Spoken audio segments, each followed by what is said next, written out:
بسم الله، اللهم صل وسلم وبارك على رسول الله. السلام عليكم، ازيكم حبايبي؟ عاملين ايه؟ وحشتوني قوي، يا رب تكونوا بخير وباحسن حال. لايك بقى وشير وسبسكرايب لاكله في مطبخي. النهارده بقى معانا البقلاوه، فاكرينها بتاعت زمان؟ من الحاجات اللي كنت بحبها قوي في يوم من الاجازه، كانت ماما تعملها لنا. الفيديو النهارده مش انا اللي عاملاه، ماما اللي عاملاه. كنت عند ماما ونزلت لكم فيديو العيش. هي بقى عملت لنا بقلاوه، قلت لها نفسي فيها، عملتها لنا الصبح كده. حاجه كده، بصي بتفكرني بالزمن الجميل. كانت في يوم من اجازة، يوم جمعة، لازم تعملها لنا. حاجة سهلة وبسيطة بس طعمها رائع جدا. معانا نص كيلو دقيق، عليه ربع معلقة خميرة فورية او خميرة العادية، مش كتير. وهتنزلي عليه المية. لا وبرده ربع معلقة صغيرة ملح اهي. وهتقلب المقادير وهتنزل عليها بالمية. بصوا البتاعة دي يعني ايه، البقلاوة دي قصدي، بالبركة. هتفضل تقلب فيها كده. يا ريت بقى نحط لايك عشان خاطر ماما بقى النهارده. بصوا من الحاجات البسيطة، يعني شايفين مقاديرها، بس الحاجات دي بتبقى طعمها حلو جدا جدا جدا، بعشقها. آه مش شبه لقمة القاضي خالص، لأ، حاجة لها طعم خالص مميز بيها كده. هتفضل تضرب فيها كده لحد ما العجينة ما تخف معاها. تضرب بمعلقة، ولو عندك مضرب سلكة هيبقى احسن.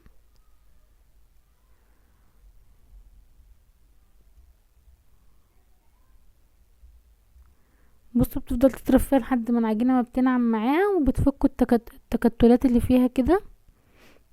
هي ملهاش مقادير ميه، يعني هي جايبه نص كيلو دقيق، حطت ربع معلقه خميره فوريه صغيره كده، وربع معلقه ملح صغير او ذره ملح عشان بس العجين وكده. وقعدت بس هي بالميه، هتوريك القوام بتاعها. يعني هي سهله، ما فيهاش اي صعوبه خالص. ها شايفين العجينه بتفضل تعمل فيها لحد ما تفك كل التكتلات او الحاجات المكلكعه الصغيره دي. سهله قوي وما فيهاش حاجه. اهي اهم حاجه بس تنعمي العجينه معاكي بمعلقه او مضرب سلك، تضربي فيها كويس. بس اهي شايفين ده قوام العجينة اللي هي بتعمله، سايلة اهي قدامكم. شايفين عاملة ازاي؟ عجينة سايلة، مش تقيلة خالص معانا اهي. تشبه عجينة الكريب والحاجات دي، يعني السمك بتاعها. في طاسة على النار، هي عاملاها بالسمنة الفلاحي طبعا، ولو ما عندكي سمنة فلاحي سمنة عادية. وبتحطي كده بالمغرفة كده اهي او بمعلقة، وهتقلبي كده عشان تاخد لون معاكي. من الحاجات اللي بتفكرني من واحنا صغيرين كده، كانت لازم يوم جمعة يوم اجازة تعملها لنا. حاجة بسيطة صدقوني، بس لها طعم مميز كده. ما مش شبه لقمة القاضي خالص. حاجة طعمها تحفة تحفة تحفة.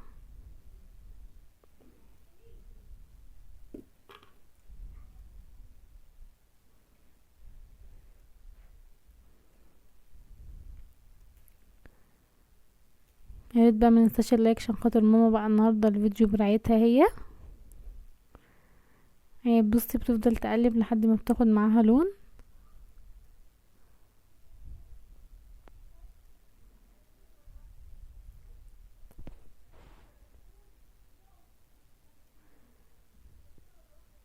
مش بتاخد وقت خالص، مش بتسيبها تخمر، هي بتعملها في وقتها.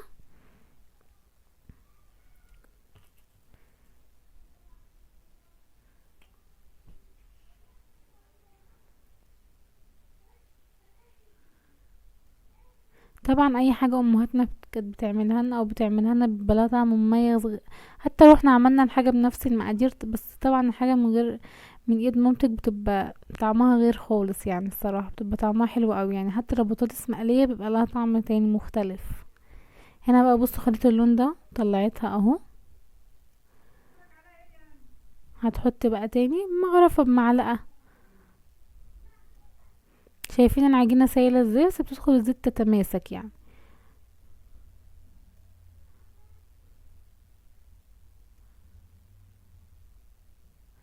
بصوا اهي اللي طلعت معانا في الطبق. هترشها سكر من فوق، سكر العادي ده بس بيكون ناعم مش الخشن قوي. وبتتاكل بقى كده، بتلفيها على بعضها كده وبتاكليها شبه السندوتش كده، او تتنيها اتنين كده، بتبقى طعمها لذيذ جدا. واهو بتقلبي وبتحطي.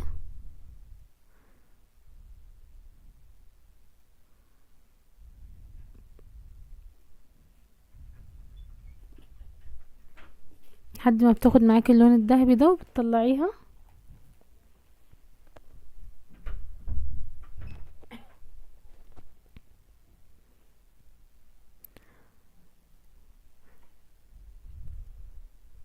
هي حاجة بسيطة جدا قوي بس حلوة جدا، يعني عارفين طعمها والله بجد احلى من لقمة القاضي بكتير. يعني هي الحاجة البسيطة بتاعت امهاتنا زمان دي، بس حاجة بتفكرنا بالزمن الجميل وفعلا طعمها حلو قوي. وهتطلعها برضو وتحط غيرها.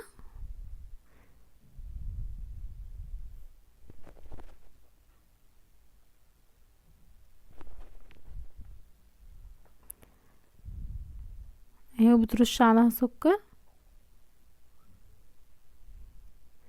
يعني عارفين وهي بتتعمل كده احنا بقينا نلقط منها وبناكل احنا اخواتي والعيال عجبتهم برضو قوي يعني. والله يعني بصوا الزيت السمنة احنا حطيناها محطيناش تاني، يعني مش بتشربش على فكرة سمنة خالص يعني.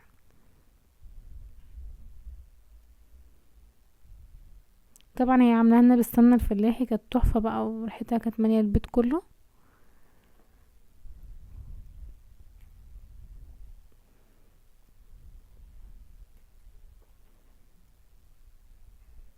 هي بتحطي واحدة واحدة كده لما تلاقيها تتمسك معاكي بتقلبيها الناحية التانية.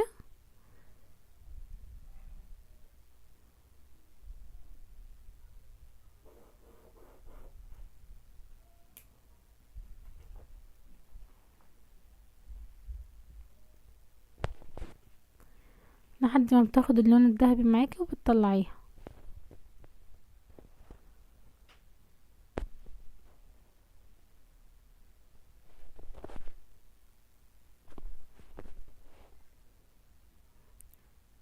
واختي واقفة جنبها وبتساعدها. انا بقى كنت قاعدة باكل بس.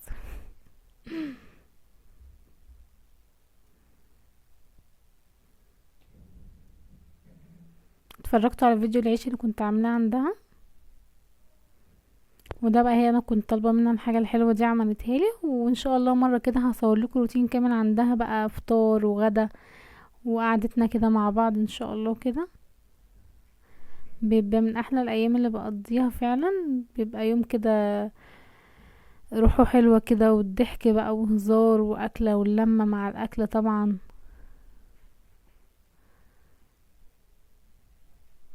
وبتبقى مظبطانا الصراحه بقى في الغدا ده، بتحب شويه حاجات كده حلوين، هبقى اصور لكم ان شاء الله عندها فيديوهات كده. وهكذا بقى بتفضلي تعملي كده تقلبي لحد ما تاخد اللون معاكي، وبتطلعي بترشيها السكر وتحطيها على جنب كده لحد ما بتخلصي الكمية. ممكن تعملي كوباية دي كوبايتين دي، مش شرط انك تعملي نص كيلو، يعني اقل حاجة ممكن تعمليها. بس ماما كان مش بتعملها بمقادير يعني بالبركة، بس انا قلت لها شوفي لي بس دي قد ايه وكده عشان اعرفكوا كده.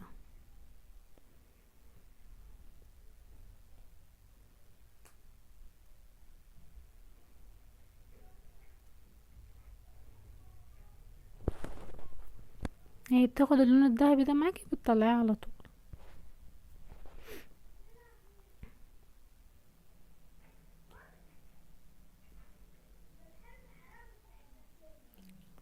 بتبقى طرية كده وطعمها حلو بالسكر كده، تلفيها على بعضها كده. في ناس بقى بتحب تعملها اكبر من كده يعني.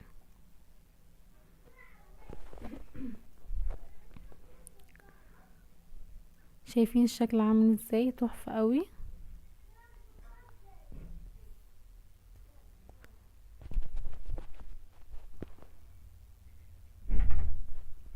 انا جايبه لكم فيديو التحمير عشان يعني ما تحسوش ان الموضوع صعب معاكم، انا طولت فيه معلش، بس عشان يعني تشوفوا ان هو الموضوع مش صعب خالص، موضوع سهل.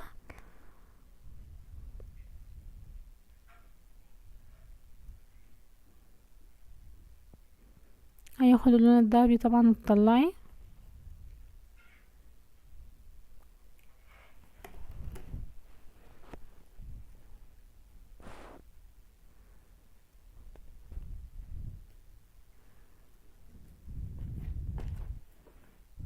جربيها كده لاولادك وان شاء الله هتعجبهم. مش بتاخد وقت، بتعجنيها وبتعمليها في وقتها. وفي الشتا ده كمان بتبقى جميلة جدا. وترشي في وقتها وبتطلعيها وترشي عليها السكر. اهو من كده نكون خلصنا الكمية بتاعتنا. طبعا دي مش كلها، احنا اكلنا اكتر من نصها واحنا بنعمل. وبعد ما خلصنا الفيديو بقينا نتخانق عليها كلنا. بتبقى كده بص طرية من جوه، مش ناشفة، بتبقى بتقرمش من بره وطرية من جوه. يعني احنا بعد الفيديو ما خلص بقينا نتخانق عليها والطبق خلص في وقتها، يعني ما قعدتش خالص يعني. وجيت في اخر اليوم بقول لماما احنا نفسنا فيها، يعني نفسي فيها تاني، اعمليها لي تاني. قالت لي خلاص لما تيجي المره الجايه. بتبقى طريه بص من جوه كده، مش اللي هي ناشفه. جربيها وهتشوفيها بتبقى عامله ازاي، يعني هتعجبك جدا. بحبكم في الله. يا ريت بقى مننساش اللايك عشان الفيديو ده بقى ماما اللي عاملاه. هتوحشوني قوي. اشوفكم في فيديو جديد. جربوها واكتبوا لي رايكم في التعليقات. هتوحشوني قوي. مع السلامه.